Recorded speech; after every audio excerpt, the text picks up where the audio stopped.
Remue ménage. Remue ménage.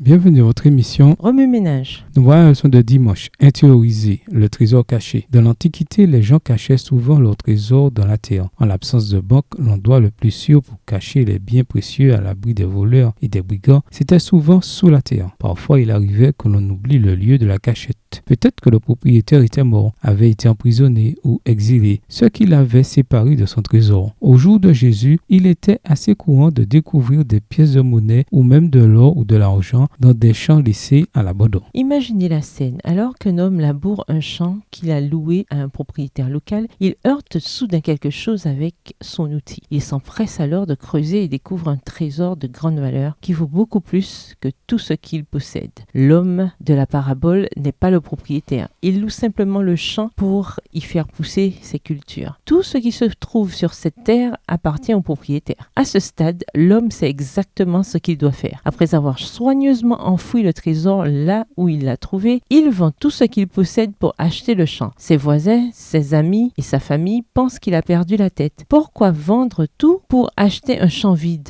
Ne voyant pas ce qui est visible, ils ne savent pas que quelque chose d'extrêmement précieux se cache sous le sol. Le trésor caché illustre l'évangile. Lorsque vous serez confronté à la bonne nouvelle concernant Jésus, vous verrez en celui-ci une valeur qui surpasse tout le reste dans la vie. Lorsque vous commencerez à suivre le Christ, vos priorités changeront et les gens autour de vous le remarqueront. Parce que vous cherchez un trésor que les autres n'ont pas vu, ils peuvent penser que vous êtes un peu fou, tout comme l'homme de la parabole. Certains peuvent penser que vous faites un mauvais investissement, mais vous savez fort bien que l'obtention du trésor de l'évangile vaut tout l'or du monde. Cette parabole parle de la découverte et de l'appréciation de la valeur de l'évangile en la personne de Jésus-Christ, notre ultime trésor. Le trésor enfoui dans le champ illustre aussi la situation de la nation juive à l'époque du Christ. Le champ représente les écritures de l'Ancien Testament qui étaient accessibles à tous. Cependant, des traditions erronées empêchaient les Juifs de comprendre correctement les prophéties concernant le Messie à venir.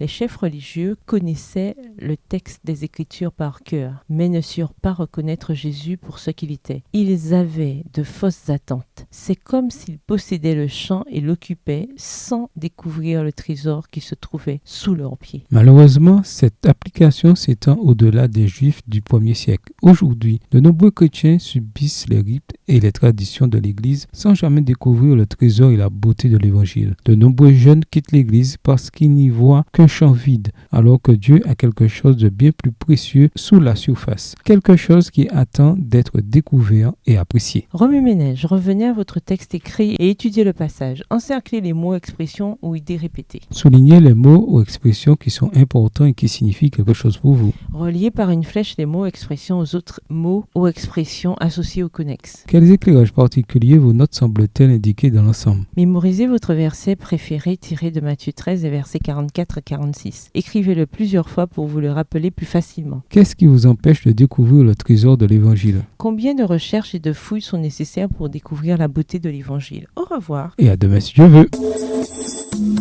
Remue ménage.